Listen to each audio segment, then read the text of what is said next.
Baik, topik kita hari ini mengenai KPK dan FPB, yaitu kelipatan persekutuan terkecil dan faktor persekutuan terbesar. Ini adalah mengulang materi dari SD.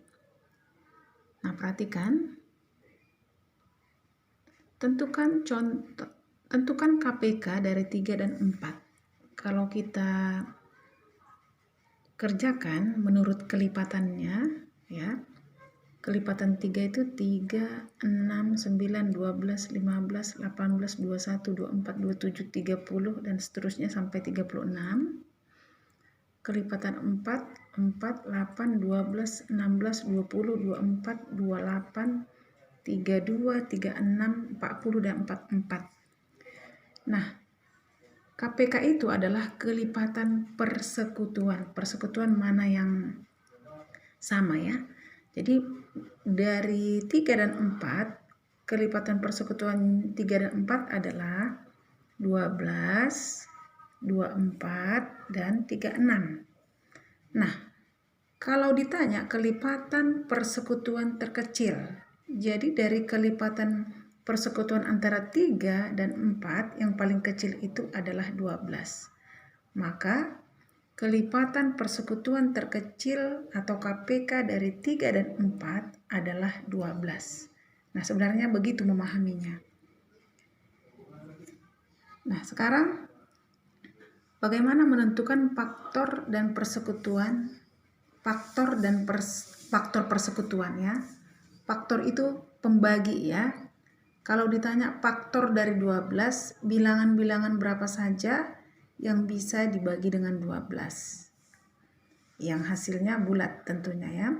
Jadi kalau ditanya faktor dari 12 adalah 1, 2, 3, 4, 6, dan 12.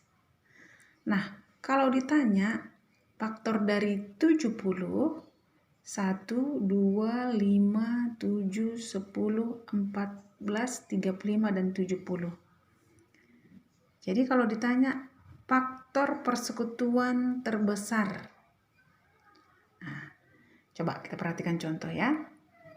Tentukanlah faktor persekutuan terbesar dari 12 dan 18. Nah, kalau kita pahami dari kata faktornya, kita tentukan dululah faktor dari 12. Faktor dari 12 adalah 1, 2, 3, 4, dan 6, dan 12.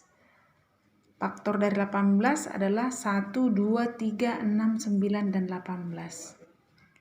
Faktor persekutuan 12 dan 18, kita lihat 1, 2, 3, 6. Ini dia.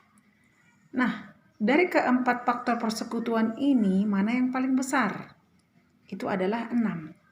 Makanya pengertiannya, faktor persekutuan terbesar, yang sering kita singkat FPB, dari 12 dan 18 itu adalah 6. Kalau dikerjakan dengan cara menentukan faktornya, demikian juga dari kelipatan tadi. Ya, kalau kita urutkan bilangannya, pemahamannya seperti yang Ibu jelaskan tadi.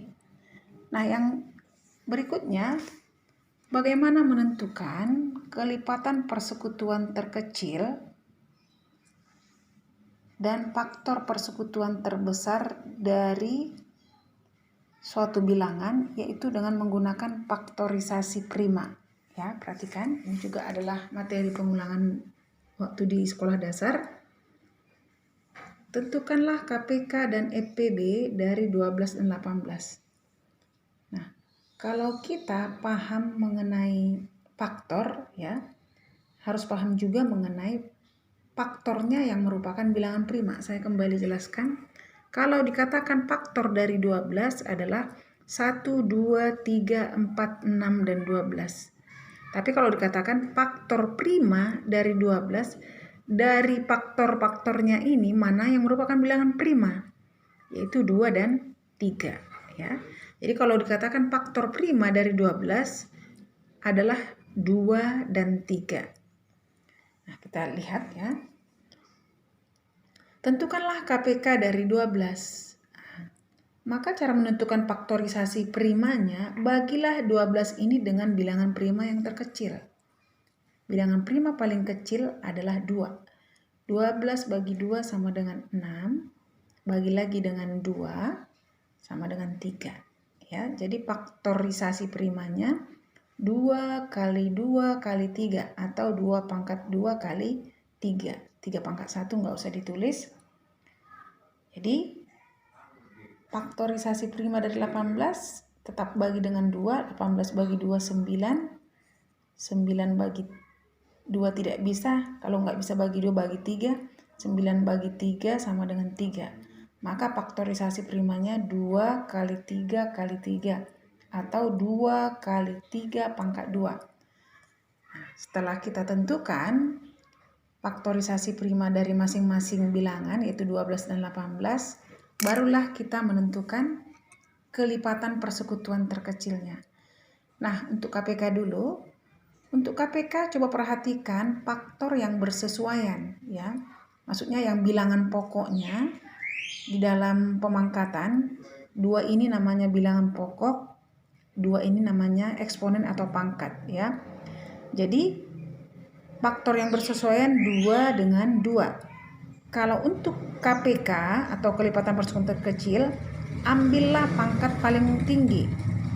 Jadi antara 2 pangkat 1 dengan 2 pangkat 2, kita ambil 2 pangkat 2. Nah, di sini antara 3 dengan 3 pangkat 2 kita ambil 3 pangkat 2.